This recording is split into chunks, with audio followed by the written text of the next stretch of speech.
Hey, all's Baruch Halevi, Rabbi B, coming to you live from Denver, Colorado. Just getting everything set up here for tonight's Facebook Live. Going to be exploring what I'm calling the meaning experience here at Soul Centered, which is an organization my wife Ariella and I established. We established it to provide people meaning, spirituality, healing, particularly during times like this. I mean, all the time, but now more than ever before, we need those things, meaning and spirituality, connecting to our soul and healing, all kinds of healing, emotional, physical, spiritual. And so the bottom line is we started Soul Centered for this purpose. And at the center of it for me and my work is meaning. And I thought I'd talk to you tonight about meaning in an ongoing way. We're going to start a series called The Meaning Experience. And in it, we're going to unpack different philosophies and therapeutic modalities for real life, for life right now as we know it, while dealing with the coronavirus anytime, but particularly this time. And I do believe that what I'm about to share with you is not only helpful, I believe it's transformative. It's been transformative in my life, and I've seen it become transformative in other people's lives, and so really excited to share it with you. Ariella and I chose to just take everything we do, make it complimentary, and take it online, and so that's what we're offering. You can watch things here, or you can jump over to the Facebook group and watch it over there. So our Facebook Soul Centered group is where we kind of have the discussion and all kinds of conversation, and the Facebook page, and then you can check us out at mysoulcentered.org. So I work with clients pretty much now. It's full time, and that's what I'm doing. And I'm working with them in a couple different ways. Soul coaching, which is really integrating Kabbalah into a therapeutic modality. I have a pastoral degree in counseling. And then I'm also now studying and deeply involved in logotherapy. And so that's the other opportunity, working with folks, helping them find meaning in their lives and bringing that into both areas of loss when people are dealing with grief or other types of loss, but also when people are at life's crossroads, trying to navigate their way forward. And especially at times like this, what I call the life's T's, transitions, trials, traumas, tragedies. And so, hi, Barry. Nice to see you. Thanks for joining. And so really finding ways to move forward with mindfulness, purpose, courage, inspiration, hope.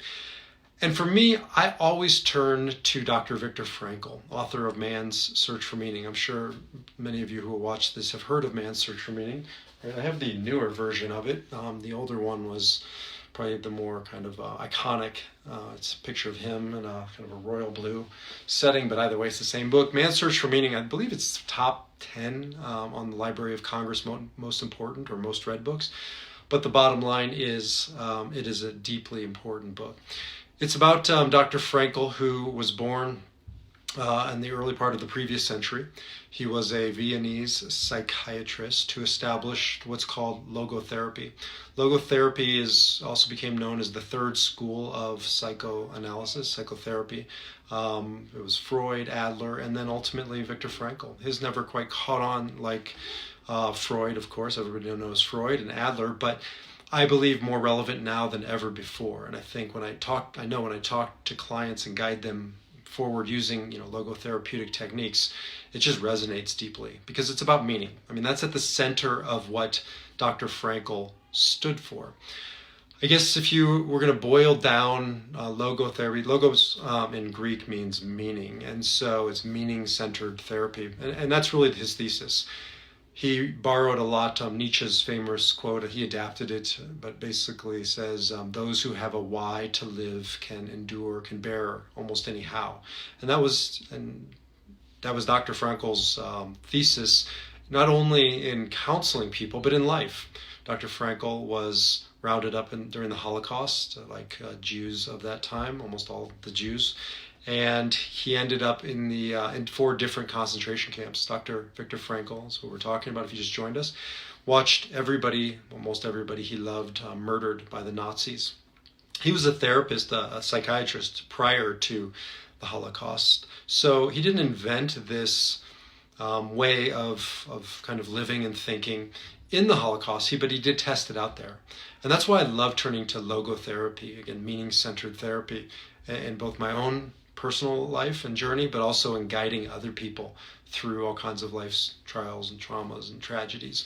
Because I do believe exactly that he or she who has a big enough why to live, right? When you know your why, you can endure any how. And so again, Man's Search for Meaning is just a tremendous book about how to really just start thinking about your why and the importance of having a why, particularly at a time like this. I work with clients, in soul coaching and logotherapy and grief counseling, and all of those three things really, for me, hinge on this idea of finding your why. And so one of the things I do with clients and coaching is help them to write a mission statement, a life mission statement, right? What is your why? And encapsulating it, and then memorizing it, reciting it. I've recited my mission statement, which is about 3 paragraphs, every day, twice a day for, I don't know, somewhere between 10 and 15 years. And it is my mantra, right? It's the statement I will have on my lips, God willing, if I'm given the opportunity to die with the opportunity to say this. It's not prayer. It is a prayer, but it's a mission statement. It's what I want to say every day of my life. It's what I want to live every day of my life. And it's how I want to die, living these words. And essentially, that's what Dr. Frankl did to get him through the Holocaust. He had his why. This is only one of, I think, 33 books he wrote. But his why was, as he said it a few times, to teach, his meaning was to teach other people meaning. And I resonate with that, especially now during this time of coronavirus. It has brought out so much understandable anxiety and fear and panic. And this is unprecedented, right? I mean, there have been more devastating times in human history, but I don't know of a time, I certainly wasn't part of it, when everybody's going through the exact same thing at the exact same time. I mean, it's really unprecedented in that way. The exact same experience. And what I see over and over again, the same experience, is that those who have a why, right? Why do I need to get through this? Not just how to get through it, but why. It changes the how, right? It ennobles it. It changes the intention. So when you know your why in life, you can move forward with purpose even when the external circumstances aren't what you want, especially when the external circumstances aren't what you want. And that's one of the 3 pillars of logotherapy, again, meaning-centered therapy, is, well, here are the basic 3 tenets, if you will. One is that there's meaning. There's meaning in all of life, not just the good stuff, but in the bad stuff. There's meaning in this coronavirus. There's meaning in what's happening around us and within us. And we are built for meaning. That's the second tenet, right? We've got a deep need. Hi, Ann. Thanks for joining us. Hi, Louise. We have a deep need for meaning. It's built into us. So Freud talked about the will for pleasure, right? We're here for pleasure, and things that get in our way of pleasure cause us neuroses. And Adler talked about power, and we're here for power. And Frankl talks about meaning. We're here for meaning. And when I talk to clients about that, I've never heard anybody say, yeah, I disagree with that. I think we know primally we are meaning-centered and seeking creatures. And there is meaning in this lifetime. It isn't relative, right? It doesn't kind of bother me. It bothers me when I talk about people, when I hear people talking about meaning as if it's relative. There's absolute meaning. Now, your meaning and my meaning are going to be different, right? That's part of Dr. Frankl's philosophy, and part of logotherapy is you finding your unique meaning. I can't impart my meaning to you. When you're out in the world right now, I guess we're not too much out in the world. When you're in your world right now and you're looking for meaning in this coronavirus, in this chaos, in the fear that's going on inside of you or out in the world, you have a particular meaning that's uniquely yours. And you have a will, a desire, a need to find it. And so we can't put our life on hold when it comes to something like this during a time like this. Now is when we need to dive in, lean in, right, to the discomfort and the fear and the anxiety, and really go into it and find what's the meaning here for me to extract that's uniquely mine, that will energize me to move forward out into my life and to carry on. And so this is really kind of the foundation of logo philosophy and logotherapy, meaning-centered therapy, with Dr. Viktor Frankl created. And the third component is incredibly important, especially now. When all is said and done, even if you can't change your external circumstances, you can change yourself. You can change your choice, your ability to choose, right? This was kind of the driving mantra of Dr. Frankl, and I believe deeply in it. Everything can be taken from a man, a person, but one thing, the last of human freedoms, to choose one's attitude in any given set of circumstances, to choose one's own way. And when working with clients today, just worked with a client, when we got to the point where she felt like she had no choices out in the world. Her world is closing down rapidly and she's alone. And she said to me, Rabbi B, I don't have any choices. And I challenged her on that. You always have a choice. You can choose your attitude. You can choose how you feel. Nothing outside of you can make you feel anything. You choose how to feel. Right? That's where the work comes in. When we start to take the reins of our life and say, wait a minute, the outside circumstances don't get to dictate how I think, how I feel, certainly not how I respond. That's freedom. I just posted just a little quote by Dr. Frankl. I don't have it. Actually, do I have it in front of me? I don't want to mess it up. Between stimulus and response, there is a space. In that space is our power to choose our response. In our response lies our growth and our freedom. So when something happens to us, the stimulus, and our initial primal reaction, the response happens, we're not in control. We're not in the driver's seat. It's that space in between stimulus and response. That's ours to own. We don't have to react. We get to respond however we choose to. Now, many of us forfeit that ability. We don't even think that it's ours to choose, but it's ours to choose. It's the only thing we have. At a time like this, coronavirus, isn't that teaching us that we don't control the stock market and we don't control the spread of this we have a say in the spread of this pandemic. We get to choose whether or not to refrain from going out to social settings and washing our hands. But beyond that, we're just a little cog in the machine here. It's got to work itself out. We do have a control over one thing. We have control over our choice. How are we going to respond? Worked with a client, I think it was yesterday, on using this time, choosing this time to grow. So we're treating it for her, and we're reframing it as a sabbatical. Language is important. Right now we're talking about the sabbatical, not the quarantine. Quarantining is scary, right? But taking a self-sabbatical, and using this time to read. She's working on a degree, and so we're just really kind of reorienting herself, and it's giving her more power. And she's choosing now to think about her life as a sabbatical, because isn't that what this is? A sabbatical for all of us? An enforced sabbatical, but a sabbatical. And so we can start to choose, how are we going to describe this? How are we going to experience this? How are we going to utilize this time that we have?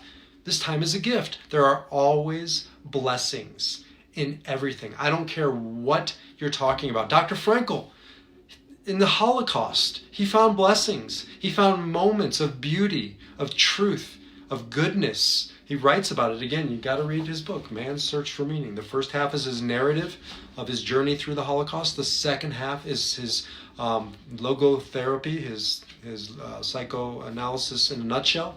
And it's compelling because you read it and you realize that this is a situation that pales in comparison to the Holocaust. And if he could find meaning and he could own his power of, at the very least, choosing how to respond in those extreme circumstances, then we can do the same in circumstances that aren't nearly as extreme. Somebody critiqued me the other day. I put up a quote that was Paul Harvey's that said, "In times like these, there have always been times like these." And somebody said, "How can you say that? There have never been times like these." And I said, "You're right. It's been worse, right? Because nobody's being rounded up right now and put into ovens." Is that the only horrific moment in time? Are people dying now? No, it's not the only horrific moment in time. And yes, people are dying now. But I guess the point is it's not the suffering Olympics, right? Struggle is struggle. Suffering is suffering. People dying is people dying. And if Dr. Frankl could choose his response during those extreme circumstances, we can choose our response now. We can choose how we're going to face this thing, if we're going to utilize it as a time for growth, for introspection, for becoming a nicer person, a better person, where many of us are trapped in homes with other people, and it's bringing out the best and it's bringing out the worst. And so we have this opportunity. How am I going to choose to respond? working with my son, a 17-year-old right now, Yehuda, who, he's 17. I mean, 17-year-olds, they just want to be social and be out and be about. And so we've been working a lot using logotherapy, this idea that there's meaning here in sitting and not being out and about. And he's really gone inwards, and he's doing his work, he's doing his reading, he's exercising, he's taking control of his life. This is a 17-year-old young man who looked around and said, my whole world is out there. I have no choices. And now he's saying, I see, I have a choice. I have a choice of how to respond. And that's an important word, respond, right? Dr. Frankl talks about responsibility, the ability to respond. That's what we are lacking, and something like the coronavirus has shown us is we got to challenge our responsibility, our ability to respond. How are we going to respond to these circumstances? Again, are we going to choose, or is it going to be chosen for us? Because the moment it's chosen for us, our response is chosen for us, we're not free, right? That's the other side of freedom. Dr. Frankl talks a lot about the Statue of Liberty, right? And freedom on the East Coast. He wanted to have a statue of responsibility on the West Coast, because these two things go hand in hand. You can't have freedom, right, without responsibility. You can't have responsibility without freedom. Freedom for what? Freedom to do what? And that's really what this is about, is if you want to truly be free, and these are times that are testing our freedom, right? Your ability not to go out into the world, but can you be home, alone, in your world, and still feel free? Or are we dependent on the outside world and the things that it provides for our freedom? Do I want to get back out in the world? Absolutely. Do I want life to resume as it was? Definitely. But that's not my choice. All I get to do now is choose, how will I respond? And so really that's what we're doing in the meaning experience, is we're going to be exploring different ways to approach meaning. Because again, I'll come back to those who just joined us, the central thesis of Dr. Frankl's work, of logotherapy, of mine as a logotherapist, is to help people discover meaning in what might feel like meaningless situations, to go a step further, I believe, in finding not only the meaning, but blessings, right? There's blessings in everything, no matter how difficult or dark it might be, it might feel. There's always something, and maybe it's not for you. Maybe your mission, my book, Spark Seekers, is about going into the dark and finding sparks. It comes from the Kabbalistic idea of sparks in the dark, and finding those sparks and turning them into a flame and illuminating the path for somebody else. I talk a lot about it after my father died, right? That's what I set out to do, to find sparks after his suicide so that I could teach others, and that maybe in some way I could help somebody else not make that same choice. And so doesn't bring my father back, right? My darkness was still darkness, but now I had meaning. I had sparks. I had purpose. And over the past 15 years, it really has illuminated not only other people's lives, it's illuminated my life. You can go into anything, no matter how difficult or how dark it might feel, if you have direction, if you have commitment, and if you are really looking for meaning. Now, I can't tell you it'll be happy, can't tell you it'll be fun, but I can tell you that no matter how difficult or dark it might feel, there is always meaning waiting for us. And so here's some techniques I use with clients to just help them begin the journey of finding meaning on a daily basis, by the way. I mean, this is a daily commitment from us to go into our challenging circumstances and find meaning. Like right now, out in the world, all you do is you listen to the news nonstop. I know people, maybe you're one of those people, who are becoming news junkies. The problem is it's saying the same thing over and over and over. And all that's happening is we're losing our ability to respond. We're losing our response ability. It's numbing us, or it's scaring us. It's overwhelming us. If you want to transform this darkness that's happening all around us, then you've got to kind of shift your attention, your focus. You got to stop. You got to quiet the noise. You got to breathe. And so that's one of the first things we do whenever I'm working with a client. We just begin by breathing, and it sounds simple, and it is simple, but it's profound. I mean, look, you're either breathing or you're dying. Like, those are the choices. So breath is important to us every moment, and it's becoming mindful of our breath. Taking deep breaths, right? And the moment you start to take deep breaths, your nervous system starts to settle, your mind starts to get clear. You start to look at things from a different perspective. And so that's definitely step one for me in my own life and working with clients, particularly at a time of Corona. Let's turn off the news. Let's turn off the noise. Let's kick the kids out, right? Let's make room for ourselves in this chaotic house. I got 6 of us in this house, plus 2 cats. And my wife has 2 cats and 2 dogs. I have no animals. She's got 4 pets, 6 people, 10 mouths in this house right now. Not the biggest house. It's a lot. So what do? I ask her permission, of course. And then I shut the door.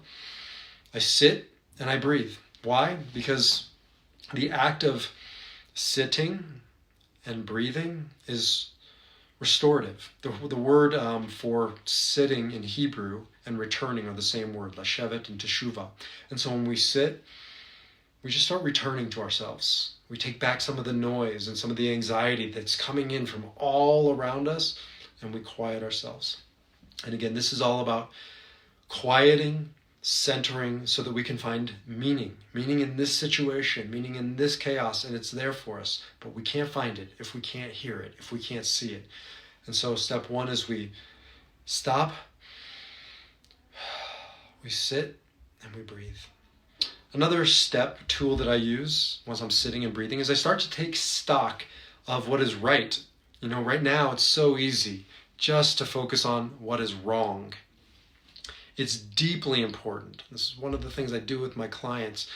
Let's start focusing, reorienting on all the things that are okay. Because if you listen to the news and if you listen to your neighbors and if you listen to your inner voice, all you're going to feel is that this is the end of the world. But the truth is, it's not the end of the world. 90% of our life is still the same, right?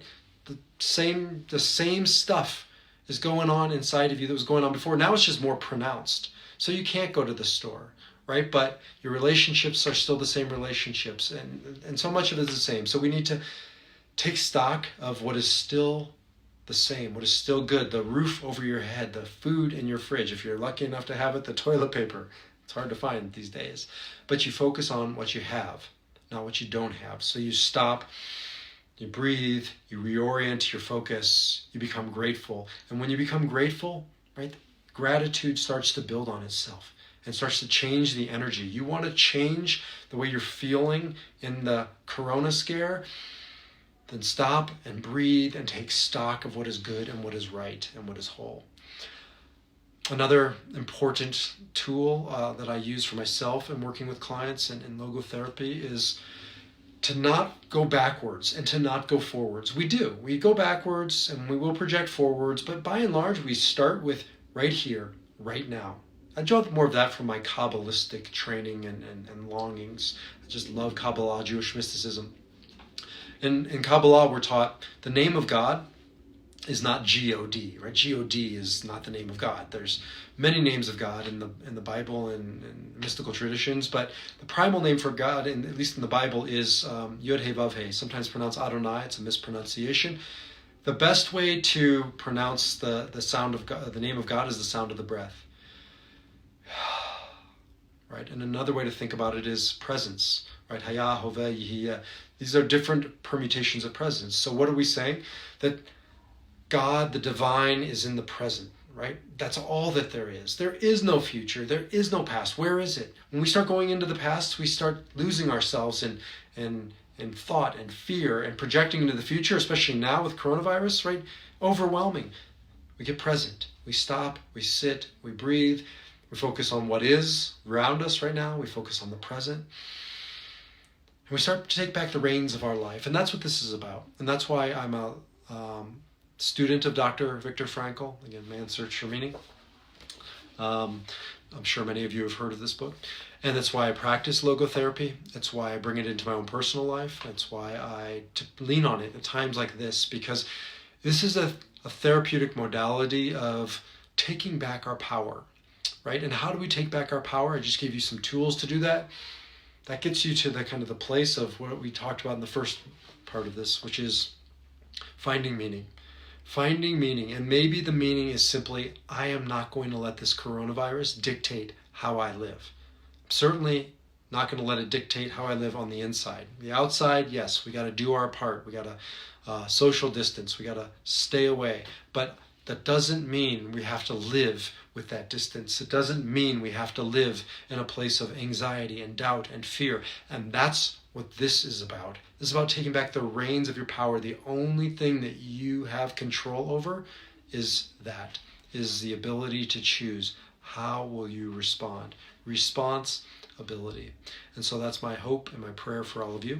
I'd love to hear from you. Thank you for joining me on Facebook Live. I would love to work with you. I do offer complimentary consultation during this time of the coronavirus. So even if you decide that it's not right to work with, I know that at least during that half hour can give you some really great tools and direction of how to move forward through this and all of life's trials, transitions, traumas, tragedies with a greater sense of power in your life, purpose in your reason for being. Again, Dr. Frankl, quoting Nietzsche, he or she who has a big enough why can endure almost any how. You find your why and what your why is all about, and you will endure this and every how.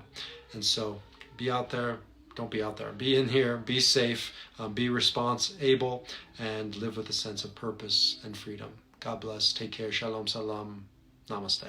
Peace.